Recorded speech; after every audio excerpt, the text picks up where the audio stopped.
नमस्कार साथियों, कैसे हैं? आशा करते हैं कि मस्त होंगे, स्वस्थ होंगे और पढ़ाई में व्यस्त होंगे। बहुत अच्छा लग रहा है कि आप लोगों का कमेंट लगातार आ रहा है और हमें भी कुछ उसमें अपडेट करने का मौका मिल रहा है। जैसा कि आप पिछले क्लास में बोले थे, सर ब्लैक बोर्ड चेंज कर दीजिएगा, कलर चेंज कर दीजिएगा। हम भी उस पर धीरे धीरे इंप्लीमेंट कर रहे हैं। कुछ बच्चे का कमेंट आया था कि सर आप 40 मिनट का वीडियो 20 सवाल में लगा देते हैं। भाई वीडियो 40 मिनट का है, सवाल का सॉल्यूशन 40 मिनट का नहीं है। और जिन लोगों को लगता है कि सर ये 20 मिनट का सॉल्यूशन होना चाहिए, 10 मिनट का सॉल्यूशन होना चाहिए, भाई मुझे समझाते चलना है, एक एक बातों को तोड़ तोड़ के समझाना है कि अगर आगे ऐसा सवाल आए तो आप जल्दी कर लें। और हम एक छोटी सी कहानी बताते हैं कि अगर आप कोई चीज सीखते हैं तो शुरुआत में आप धीरे धीरे बातों को लेकर चलते हैं। ऐसा नहीं कि पहले दिन धुआं उड़ाने लगे, तो ऐसे वाले तुरंत एक्सीडेंट हो जाते हैं और तुरंत हॉस्पिटल पहुंच जाते हैं और पता चलता है कि जिंदगी में कभी बाइक नहीं चला पाएंगे। समझ रहे बातों ना? तो धीरे धीरे बातों को लेके चलना है। आज फिर से हम 7वें सेट पर है और आज का जो सेट है ये शिफ्ट 3 है। शिफ्ट 3 है और ये 21 फरवरी 2024 का सेट है। समझ रहे हैं? आशा करते हैं कि आप बातों को समझ रहे होंगे। वीडियो पसंद आ रहा होगा तो आप लगातार देखिए, चैनल को लाइक और सब्सक्राइब अपने भाई बंधु को भी बताइए। सोमवार से हो सकता है तो हमें कोई चैप्टर शुरू करने वाले हैं और कोई चैप्टर होगा वो उस दिन पता चलेगा, आप लोग देख सकते हैं। चलिए हम धीरे धीरे बातों को लेकर चलते हैं। आज पहला सवाल आपके स्क्रीन बोर्ड पर है। अगर आपको लगता है कि हम पहले कर लेंगे तो आप वीडियो को पॉज करिए, सवाल करिए, बन जाए तो आगे बढ़ जाइए। चलिए आगे बढ़ जाते हैं हम। सवाल पहला सवाल देखेंगे। पहला सवाल है कि S1 अकेले एक काम को 16 दिन में करता है। S1 कितना दिन में करता है? 16 दिन में करता है कामों को। और S2 अकेले कामों को 80 दिन में करता है। S2 अकेले उस काम को 80 दिन में करता है। आगे बोला है S3 की सहायता से वे, मतलब तीनों मिलकर, S1 S2 और S3, S1 S2 और S3 मिलकर काम को कितने दिन में करता है? 6 दिनों में पूरा करता है। 6 दिनों में पूरा हो जाता है। तो पूछ रहा है आपसे कि S3 अकेले काम को कितने दिन में पूरा करेगा। भाई क्या करेंगे हम? S3 का क्षमता निकाल लेंगे और S1 और S2 तो दिया हुआ ही, तो S3 का क्षमता निकाल लीजिए। सबसे पहले हम कुल काम निकाल लेते हैं कि कितना होगा। तो 16, 80 और 6 का एलसीएम निकालेंगे तो आएगा 240। कैसे 240 आएगा? तो 16 और 80 का जो एलसीएम हो जाएगा वो 80 हो जाएगा। अब इसमें 6 में 3 है और 80 में तो 2 है, तो यहाँ 80 गुना में 3 240 हो जाएगा। 16 पचे 80, 80 तिया 240, इसका क्षमता आपका 15 हो जाएगा। 80 तिया 240, इसका क्षमता 3 हो जाएगा। और 40 छका 240, तो इसका क्षमता 40 आ जाएगा। जरा बात को ध्यान से समझेंगे। S1 का क्षमता कितना दिया हुआ है? 15। S2 का क्षमता कितना दिया हुआ है? 3। और S3 का क्षमता निकालना है, निकल जाएगा, काम हो जाएगा। S1 15, S2 3, तो दोनों मिला के 18। और यहां से है कितना? तीनों मिला के 40, तो कहिएगा ये कितना होगा? 22। 40 में से 18 घटा लिए हैं। आप कहेंगे कि S3 उस काम को कितने दिन में पूरा करेगा? टोटल काम है कितना? टोटल काम है 240। टोटल काम है 240 और S3 का क्षमता मतलब एक दिन में कितना काम करेगा? तो आप कहेंगे कि 22। 22 से भाग लग जाएगा, 2 से कटेगा 120, 2 से कटेगा 11। आंसर हो जाएगा 120 बटे में 11। ऑप्शन नंबर बी सवाल के उत्तर। आशा करते हैं कि सवाल समझ गए होंगे। हम बढ़ते हैं अगले सवाल पर। देखिए इस प्रकार से, ये एक बॉड मास के कॉन्सेप्ट पर सवाल है। बी फॉर ब्रैकेट, इसमें देखिए ब्रैकेट है मेरे भाई इतना। पहले हम ब्रैकेट में किसका क्रिया करेंगे? प्लस है और गुना है और घटाव है, तो इसमें पहले गुना कर लेंगे। तो 6 दूना 12। अब जोड़ लीजिए, 14 में 12 जोड़ेंगे तो 26, 26 में 9 घटेगा तो 17। अब इसका पकड़ लेते हैं, बात को ध्यान से समझिएगा। अब इतना पर आते हैं, इस पर आ जाते हैं। 68 में भाग लगाना है किस से? 4 से। और गुना करना है किस से? 17 इधर आया था। समझिएगा जरा बात को। 68 में 4 से भाग लाएंगे तो पहले भाग की क्रिया करेंगे तो 17। अब 17 में 17 से गुना करेंगे तो 289 आएगा। ठीक है, 289 को 289 से भाग लगाएंगे, 289 को 289 से भाग लगाएंगे तो आंसर कितना आ जाएगा, एक इस सवाल के उत्तर हो जाएंगे। आशा करते हैं कि समझ गए होंगे। अगला सवाल देख लेते हैं। अगला सवाल कुछ इस प्रकार से है, समझेंगे मेरे बातों को। एक वस्तु का क्रय मूल्य, एक वस्तु का क्रय मूल्य, एक वस्तु का क्रय मूल्य जो है बोला है विक्रय मूल्य के बीच का अंतर 120 रुपया। क्रय मूल्य और विक्रय मूल्य के बीच अंतर कितने का है, 120। और लाभ प्रतिशत 10 है। लाभ प्रतिशत 10 है, इसका मतलब अगर क्रय मूल्य 100 है तो विक्रय मूल्य कितना आएगा, विक्रय मूल्य 110 आएगा। हाँ या ना। अंतर कितने का हो गया, अंतर हो गया 10 का, और सवाल में बोल रहा है अंतर कितने का है, 120 का। 120 का तो एक का वैल्यू कितना आ जाएगा, 12। एक का वैल्यू कितना आ जाएगा, 12। आपसे क्या पूछ रहा है, विक्रय मूल्य क्या है, विक्रय मूल्य कितना था, 110। तो 110 का मान कितना आएगा, 110 गुना में 12। बस अब गुना कर देंगे, सवाल का उत्तर आ जाएगा, 0 हो जाएगा। अब 12 इंटू में 11, 132, मतलब ऑप्शन नंबर बी सवाल के उत्तर हो जाएंगे। क्लियर है। आ जाइए अगला सवाल देखिएगा। ये एक चक्रवृद्धि ब्याज का सवाल है। 1000 रुपए पर 1000 रुपए पर 2 वर्ष के लिए, 1000 रुपए पर 2 वर्ष के लिए चक्रवृद्धि ब्याज अर्धवार्षिक रूप से संयोजित इतना है, अर्धवार्षिक है। हम इस पर कल भी एक सवाल कराए थे, आज भी हम इस पर एक सवाल है, और ये बहुत इंपॉर्टेंट सवाल, इस बात को समझना। बात क्लियर है। आसान सवाल नहीं है लेकिन समझना बहुत जरूरी है।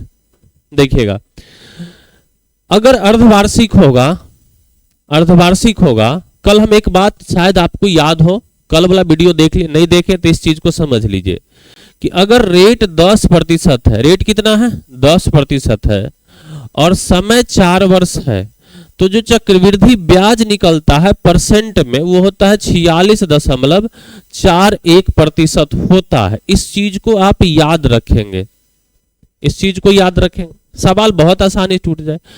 अगर अर्धवार्षिक संयोजित है तो हम कहेंगे कि अगर समय 2 वर्ष है तो समय हो जाएगा कितना, 4 वर्ष, दुगुना होता है अर्धवार्षिक में।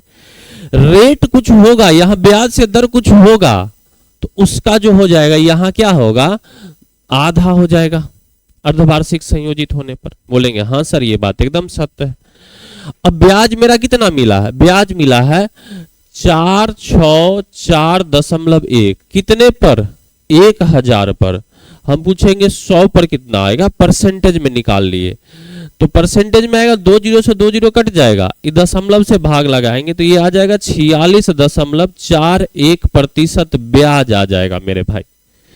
आप इस बात को बताइए कि 46.41% ब्याज आया, और अगर हम समय 4 वर्ष बोले, देखो यहां से इस बात को समझिएगा, 10% रेट है, 4 वर्ष में ब्याज कितना आया 46.41%। हम बोले कि ब्याज आया 46.41, समय है 4 वर्ष, तो आप रेट कितना कहेंगे 10%, है ना। अब देखिए समय दिया है 4 वर्ष, ब्याज कितना आया 46.41, तो रेट कितना आएगा 10%। मतलब R/2 का जो मान है वो 10% है, तो इसका वास्तव में दर होगा कितना 20%, सवाल का उत्तर। क्लियर है। तो बोलेंगे हाँ सर आगे बढ़ जाइए। देखिएगा, ये एक मेंसुरेशन क्षेत्रमिति का सवाल है, समकोण त्रिभुज आधारित। यदि समकोण त्रिभुज की सबसे बड़ी भुजा, आपको पता होना चाहिए समकोण त्रिभुज में सबसे जो बड़ी भुजा होती है वह कर्ण होती है, ठीक है। और ये दिया हुआ है 17, एकदम सही बात है। अगर ऊंचाई 15 है, ऊंचाई कितना है, ये 15 दिया हुआ है, तो आप कहेंगे कि सर अगर आधार त्रिभुज का क्षेत्रफल निकालना, त्रिभुज का क्षेत्रफल के लिए फॉर्मूला आप लोग जानते होंगे, 1/2 लंब मतलब परपेंडिकुलर और बेस, यही होता है। आप बोले कि ये 15 है, इस 17 है, तो ये 8 होगा। अब कुछ लोग कहेंगे कि कैसे होता है, तो एक फॉर्मूला होता है, कर्ण स्क्वायर बराबर होता है लंब स्क्वायर प्लस में आधार स्क्वायर। आधार हमको निकालना है, आधार हम क्या किए हैं, निकाले हैं 8, कैसे निकाले हैं? तो बोलिए कि 17 का स्क्वायर और माइनस में 15 का स्क्वायर। ऐसे जो लोग इसमें एक्सपर्ट हैं, जो लोग इसमें एक्सपर्ट है, मतलब कि मेंसुरेशन उनका अच्छा है या त्रिकोण ज्योमेट्री अच्छा है, तो कहेंगे कि अगर ये 17 है और ये 15 है तो ये 8 होगा। इसी को बोलते हैं ट्रिपलेट्स। 8, 15, 17 का ट्रिपलेट्स होता है। मेरे भाई अभी हम ट्रिपलेट्स नहीं समझा रहे हैं, अभी हम आपको जीडी के लेवल का पढ़ा रहे हैं। जब हम आपको सीजीएल के लेवल पढ़ाएंगे तो इसमें चीर हरण करके रख देंगे। आ जाओ, यहां से कितना आ जाएगा 1/2। लंब मेरा कितना था 15, बेस कितना था 8, 2 से कटेगा 4, 15 चौका 60। सवाल का उत्तर। बस हमें इतने से बात समझाने थे, आशा करते हैं कि समझ गए होंगे। देखो अगला सवाल प्रॉफिट लॉस डिस्काउंट से है। एक वस्तु 40% और 50% की दो क्रमिक छूट के बाद इतना में बेचा जाता है। अंकित मूल्य कितना? अंकित मूल्य मान लिए x, 40% छूट दे देगा, लगातार छूट है तो 60% बेचेगा, 60% का 3/5। फिर उस पर छूट देगा, 50% छूट दे देगा तो 50% बेचेगा, मतलब 1/2। अब बेचा कितना में? 204 में। 3 से काट लेते, 3 से काटेंगे, 3 6 का 18 और 3 8 24, खत्म। x का मान अंकित मूल्य निकल जाएगा 5 दूना 10 इंटू में 68। आंसर कितना हो जाएगा? 680। ऑप्शन नंबर ए सवाल के उत्तर हो जाएंगे। इतने से सवाल थे। आगे आ जाइए। एक कुर्सी का, ये फिर से उसी चैप्टर का सवाल है। एक कुर्सी का अंकित मूल्य उसके क्रय मूल्य से 10% अधिक है। अंकित मूल्य जो है एमपी जो है क्रय मूल्य से 10% अधिक है, तो 10 होगा तो ये 11 होगा। आप कहेंगे हाँ। यदि 11 रुपया छूट के बाद इतना रुपया में बेची जाती, 11 रुपया छोड़ दिया ना तब 132 में बेचा, नहीं छोड़ता तो इसका मतलब अंकित होता कितना? 132 प्लस में 11, इसका मतलब 143 अंकित होता। और यहां अंकित है कितना? 11। 11 का वैल्यू 143, इसका मतलब 13 से गुना हुआ है। तो मेरा क्रय मूल्य कितना निकल जाएगा? क्रय मूल्य निकल जाएगा 130। क्रय मूल्य हो जाएगा 130। लाभ प्रतिशत कितना होगा? अब लाभ देखो, लाभ के लिए हमको सीपी है 130 और एसपी बेचा कितना में है? बेचा है आपका 132 में, नहीं 132 रुपया में बेचा है। तो क्या होगा? 2 का लाभ, 2 का लाभ कितने पर? 130 पर। तो 100 पर कितना आएगा? प्रतिशत लगा दे, 0 0 कट जाएगा। 20/13, 20/13 देखिएगा, 20 में 13 से भाग लगाएंगे तो 13 एकम 13, दशमलव देंगे, बचेगा कितना? 7। 70 तो 13 पचे 65, 1.5। ऑप्शन नंबर 20 सवाल के उत्तर हो जाए। आगे बढ़ते हैं अगले सवाल पर। एक विद्यालय में कुल 560 विद्यार्थी हैं, लड़के और लड़की। समझेंगे, सवाल बेहद आसान है। 560 विद्यार्थी है जिसमें लड़के और लड़कियां किस अनुपात में है? 13:15 है। अगर हम अनुपात में दोनों मिला के पूछे तो 13 और 15 28, कुल है कितना? 560। 560 में 28 से भाग लगाएंगे, 1 का मान निकल जाएगा 20। मतलब लड़का कितना आएगा? 13 दूना 26, 260। लड़की कितना आएगी? 15 दूना 30, 300। देख लीजिए, जोड़िए 300 और 260 कितना आएगा? 560। यदि विद्यालय में 40 लड़के का दाखिला हो जाता है, 40 को लड़का आ जाता है, तो लड़के और लड़की का नया अनुपात ये 300 होगा और इसमें कोई नहीं जुटा है तो 0 जुटेगा। 300 अनुपात पूछ रहा है मेरे भाई। जब बराबर हो तो अनुपात होता है 1:1। ऑप्शन नंबर ए सवाल के उत्तर। आशा करते हैं कि समझ रहे होंगे। अगले सवाल पर आ जाते हैं। देखिएगा, एक घड़ी का वास्तविक मूल्य 500 रुपया और इसमें पहले 10% की वृद्धि की जाती है और फिर 15% की कमी की जाती है, तो घड़ी का अंतिम मूल्य 500 रुपया था। बहुत आसान सवाल है। पहले बढ़ा दिया कितना? 10%। आप बोलेंगे सर 10% बढ़ेगा तो 500 का 10% 50 बढ़ेगा, ये हो कितना जाएगा? तो 550 हो जाएगा। अब इस पर 15% की छूट दे देगी अब यहां से 15% छोड़ देगा, निकाल लो। तो 15% छोड़ देगा तो ऐसे समझो 550 के 15% छोड़ देगा, इसका मतलब 550 के 85% में बेच देगा। घटाने से अच्छा है कि डायरेक्ट हम परसेंटेज में घटा के बोल। 0 से 0 कट जाएगा, 5 से कटेगा 11 बार में, 5 से कटेगा 2 बार में। 11 इंटू में 85, 11 पचे 55 का 5 हाथ में 5, 11 अठे 88 या 5 93, 935 बटे में 2 भाग लगा दीजिए। 900 अगर रहता 2 से भाग लगाते 450, 35 का आधा 17.5, 450 और 17.5 467.50 सवाल के उत्तर हो जाएंगे। आशा करते हैं कि समझ रहे होंगे। देखिएगा ये 10वें नंबर सवाल है। हम बार बार इस बात को बोल रहे हैं कि अगर आपसे सवाल हो जाते हैं तो आप वीडियो को पॉज करिए, सवाल बनाइए, बन गए आंसर मिल गया, आगे बढ़ जाइए। किसी संख्या का 27% उसी संख्या के 13% से 56 अधिक है।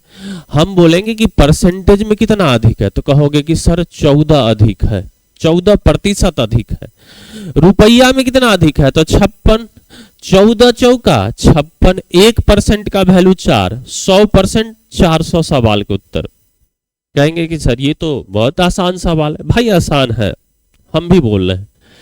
औसत का सवाल है, बार बार पूछे जाने वाला सवाल। देखिए इस वीडियो को, देखिए सवाल देखिए, बनाइए, बन जाता है, छोड़ दीजिए, निकल जाइए। लेकिन सवाल ठीक है।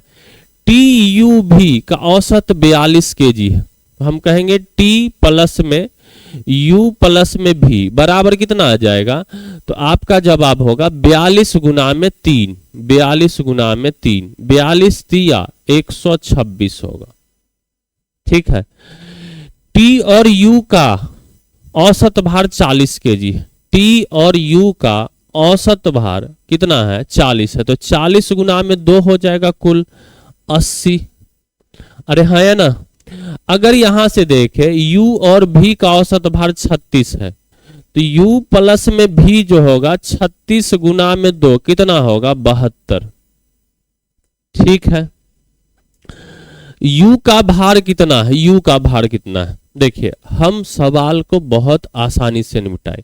इन दोनों को जोड़ दीजिए, इन दोनों को जोड़ दीजिएगा, इसको और इसको जोड़ दीजिए तो क्या आएगा, T प्लस में U प्लस में U प्लस में V। अब बराबर जोड़िएगा तो 80 और 70 को जोड़िएगा तो आएगा 152, और इसमें से घटा दीजिए T प्लस में U प्लस में V को घटा दीजिए 126।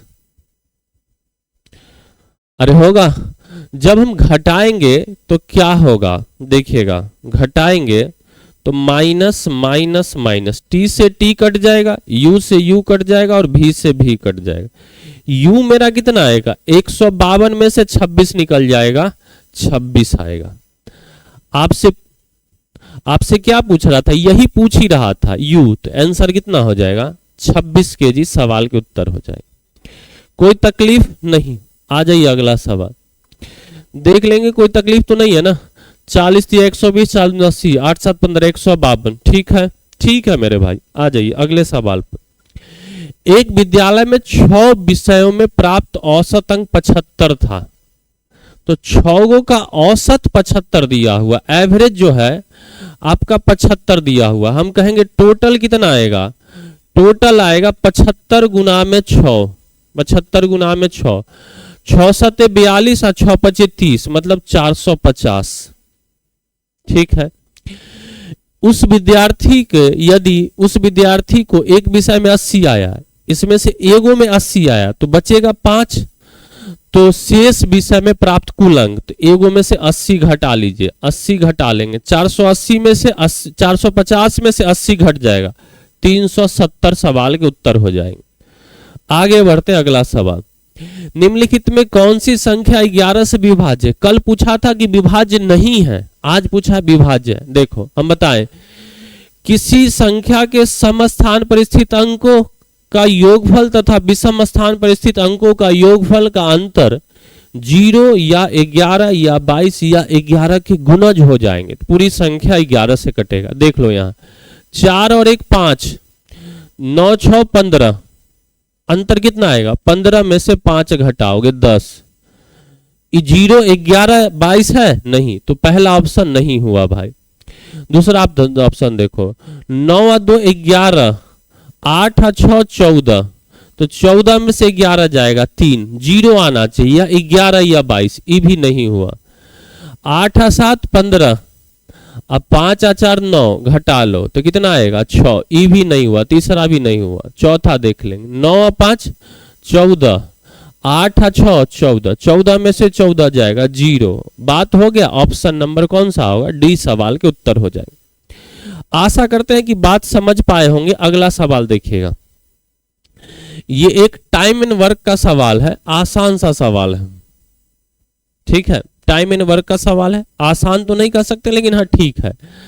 सीमा एक काम को 20 दिन में, 120 दिन में, टाइम वर्क भी बोल सकते हैं या वर्क एंड वेजेज बोलेंगे तो ज्यादा अच्छा रहेगा, मजदूरी। सीमा एक काम को 120 दिन में पूरा कर सकती है। अंजलि जो है उसी काम को 144 दिन में पूरा कर सकती। और सोनिया जो है उसी काम को 180 दिन में पूरा करती है, ठीक है।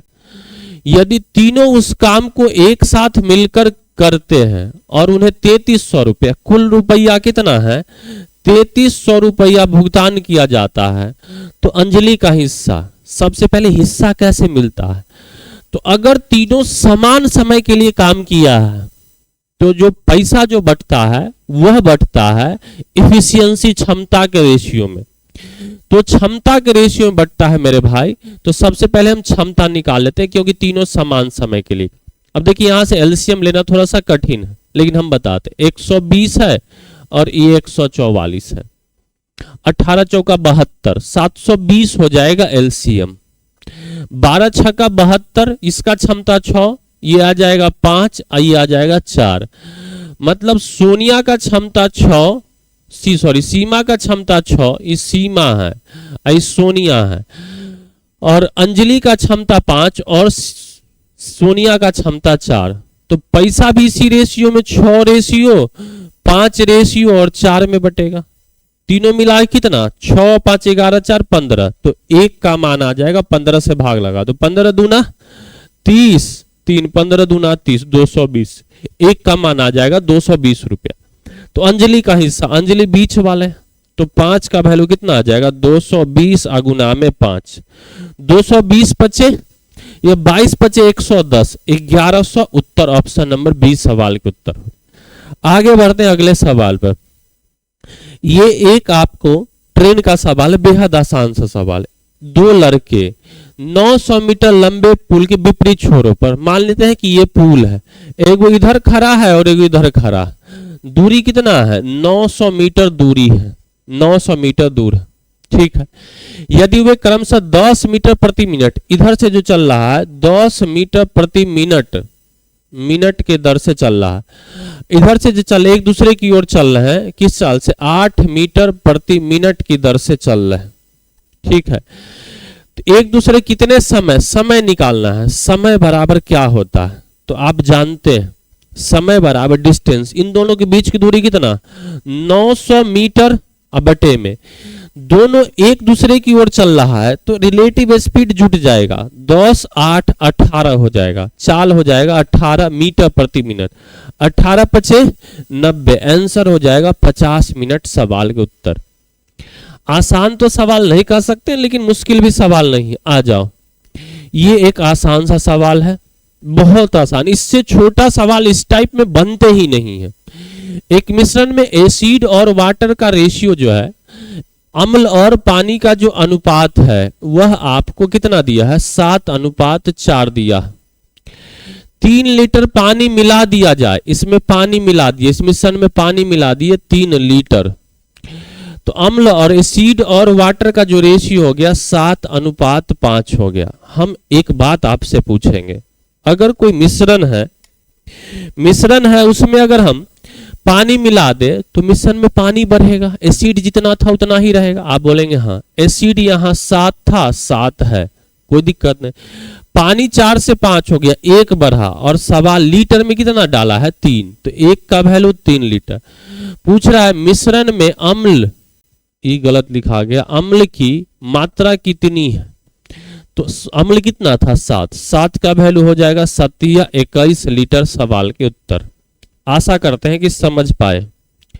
अगला सवाल देखिए, एक पंखे का विक्रय मूल्य है 306 रुपया और हानि का प्रतिशत 32 है, तो पंखे का क्रय मूल्य 32% हानि है, 32% हानि, इसका मतलब बेचा कितना में।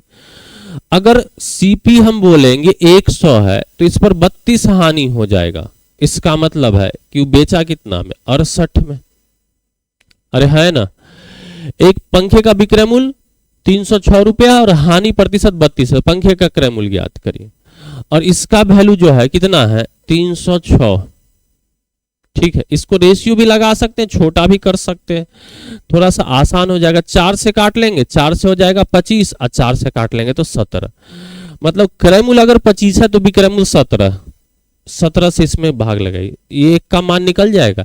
ये 306 विक्रय मूल्य था और यहाँ 17 है, क्रय मूल्य कितना है 25, 25 से बस गुना कर देंगे। अब गुना भाग 17 एकम 17 बचेगा 13, 17 8 136 हो जाएगा।